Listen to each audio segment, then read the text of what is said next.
Assalomu alaykum, Shofyor akalar. Mana men hozirlarga APK faylni qanday qilib o'rnatishni ko'rsatib bermoqchiman. Bu aytganimdek kichkina virus emas. Endi ko'pchilik o'sha Telegramda shu APK formatda viruslarni tarqatgani nisbatiga ko'p odam cho'chiydi. APK fayl virusmikin deb cho'chiydi.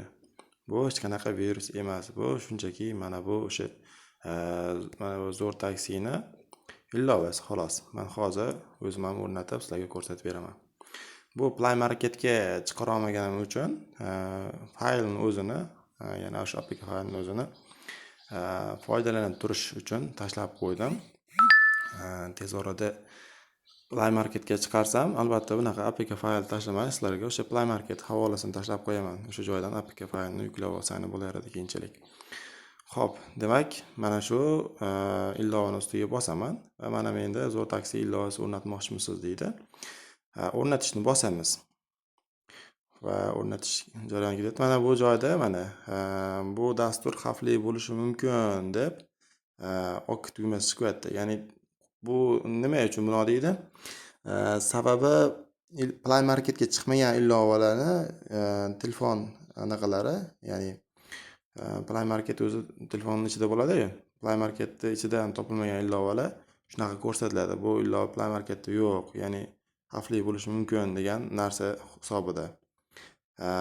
Bunaqa ilovalarni bossangiz o'rnatmaydi. Ya'ni mana bu joyda batafsilda bossangiz mana bu joyda o'rnatish degan yozib turibdi. Shuni ustiga bosish kerak bo'ladi. Mana men bosaman. Mana bosildi. Endi o'rnatyapti mana. O'rnatdi. Mana o'rnatish OK deb bosamiz. Xo'p, endi bundan chiqib ketaman. Bunday qilib zo'r taksi ilovasiga kiraman. Mana zo'r taksi ilovasi kirildi.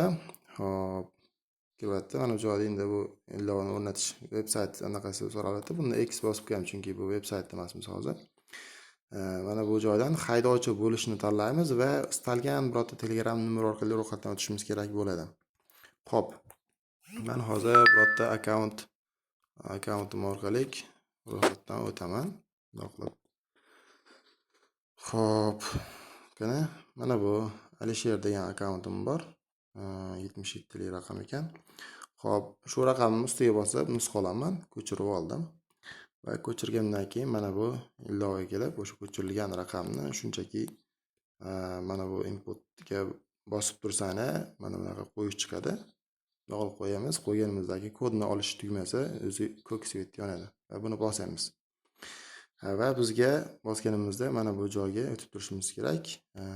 Qani Telegramga, mana Telegramga notification, Telegramga mana kod keldi. Buni bunday qilib kodni ko'chiramiz va o'sha qayta ilovaga o'tsak, bizda mana bu joyda o'sha kod ham so'rayotgan bo'ladi, tasdiqlash kodi deb.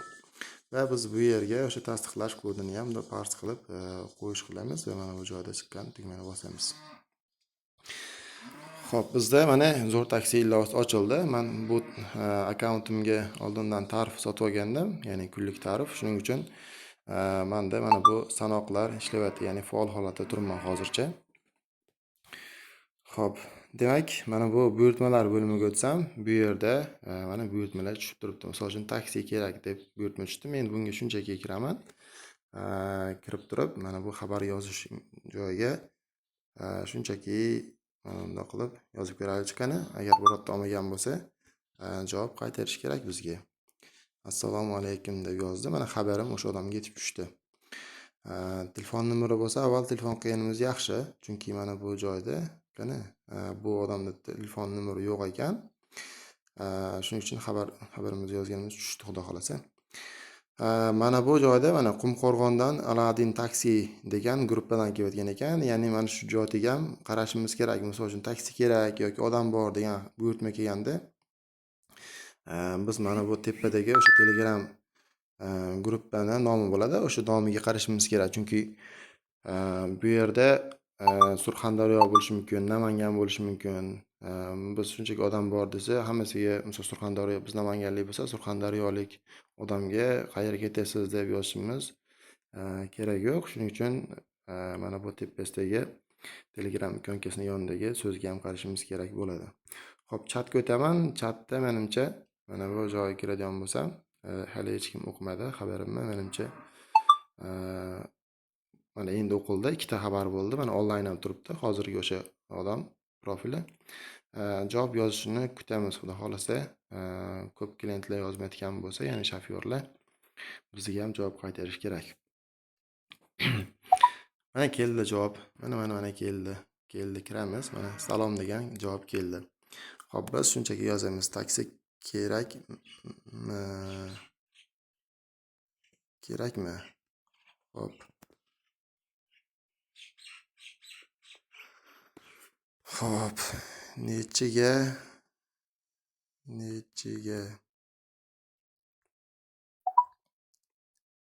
Mana akamga kerak deyapti. Xo'p, nechiga deb men yozib yubordim.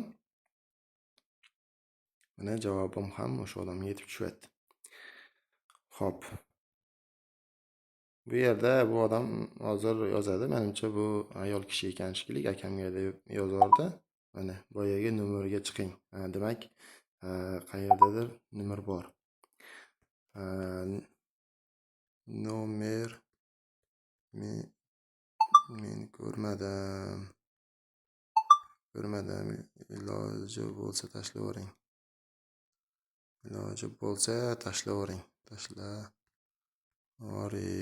Deb yozaveramiz. Xo'p.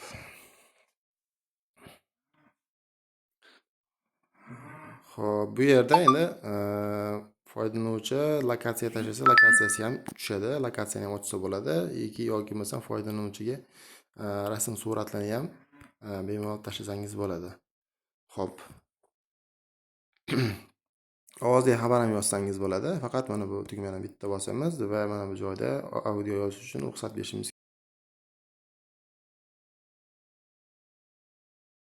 Xo'p, biz ovozli xabar yozayotgan ovozim o'chib qoldi. Shuning uchun ovozli xabar yozmadim. Sizlar yozib turib, jonasan ovozli xabaringni o'sha odamga yetib tushadi. Xo'p. Bu yerda endi mana bu e'lonlar bo'limida mana meniki turgan joyda mana men obuna bo'lgan barcha gruppalar turadi. Ya'ni o'sha Telegram ulangan gruppamni. Ya'ni Telegram orqali ro'yxatdan o'tdik-ku biz. O'sha Telegram akkauntimizdagi obuna bo'lgan gruppalarim hammasi turgan bo'ladi. Men shunchaki Telegramga kirmasdan turib, mana shu joydan turib barcha gruppalarimga o'z reklamamni tashlab qo'yishim mumkin. Mana bu holatda yozib turib, reklamamni shunchaki bitta tugma bosish orqali barcha gruppaga reklamamni tashlab qo'yishim mumkin. Yoki mana bu hammasini tanlash, mana 30 ta gruppaga bittada xabar tashlash. Bu zo'r imkoniyat. Ya'ni Telegramda yo'q imkoniyatlardan ochib qo'yganimizda. Mana akalar, buyurtmalar zo'r tushib turibdi.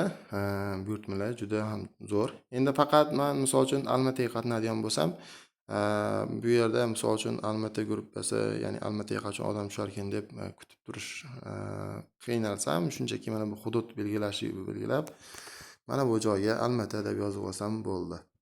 Mana Almata deb yozib, shuni saqlab qo'ysam, mana 15-26 da bir kishi yozgan ekan, Almatadagi o'zbeklar degan gruppaga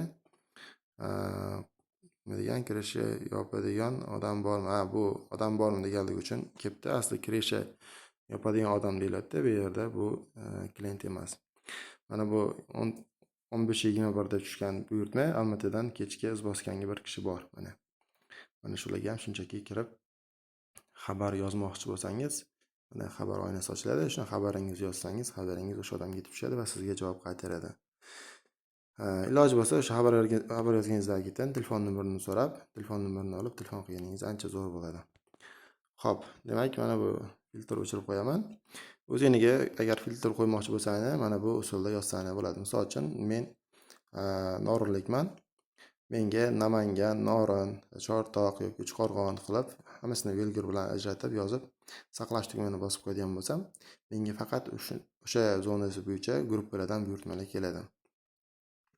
Bu nima uchun endi Telegramimizga ulandi degan sababi, chunki bu Telegram bilan birgalikda ishlaydi bu ilova. Sababi Telegramdagi buyurtmalarni tortib beradigan ilova. Shuning uchun Telegramga, ya'ni Telegram akkauntingizga ulanadi. Ya'ni Telegram akkaunti ulangandan keyin sizlardan o'sha akkauntingizni mana shu ilovadan turib boshqara olasizlar o'zingizlar. Ya'ni boshqa odam boshqarmaydi, o'zingizlar boshqarasizlar bu ilovani. Shuning uchun Telegram akkaunting orqali ro'yxatdan o'tishing kerak bo'ladi. Xo'p, hisobni to'ldirish uchun mana bu joyda hisobni to'ldirish bossani, mana hisobni to'ldirish uchun minimal, maksimal raqamlar bor yoki o'zingiz shunchaki raqamlar kiritib ham hisob balansingni to'ldirib olsangiz bo'ladi. Mana pastda o'sha qancha qilgan to'lov tarixini yozilib boradi. Bu orqali misol uchun qancha bu oy to'lov qildingni hisoblab borsangiz ham bo'ladi. Hop, tarif qo'llash. Keyin to'lov pul tushirganingizdan keyin o'zingiz xohlagan o'sha hisobingizdagi pulingizdan biror bir tarifga istalgan vaqtda ulab ishlatsangiz bo'laveradi. Xo'p, demak hammaga tushunarli bo'ldi. Bemalol ishlatsangiz bo'ladi, zo'r ilova. Mana bu joyga yangi hisoblarni qo'shsak bo'ladi. Misol uchun 5-6 ta Telegram akkauntlarimizni ulab olsak bo'ladi. Ya'ni qaysidir akkauntimiz nimadir sababdan spam bo'lib qolsa, boshqa akkauntimizni shunchaki ulab olib, almashtirib ishlatsak bo'ladi. Xo'p, ilova va qorong'u oq rejimda ishlaydi. Mana bu bildirishnomani o'chirib qo'yadigan bo'lsak, bizda mana bu buyurtmalar kelganda signal bermaydi. Xo'p, mana bu media cache degani bu misol uchun ovozli xabarlarni ochganimizda o'sha ovozli xabarlar bizda mana bu xotiramizga, telefonimizga xotirasi saqlanadi. O'sha xabarlarni o'chirib tashlamoqchi bo'lsangiz, shunchaki mana uni ustiga bossangiz, o'sha xabarlar o'chirib tashlanadi. Bu maxfiylik siyosati, endi bu yerda o'sha ilova haqida ko'proq ma'lumot berilgan. Xo'p, hammaga tushunarli bo'ldi degan umiddaman. Xayr, salomat bo'linglar. Hammaga rahmat.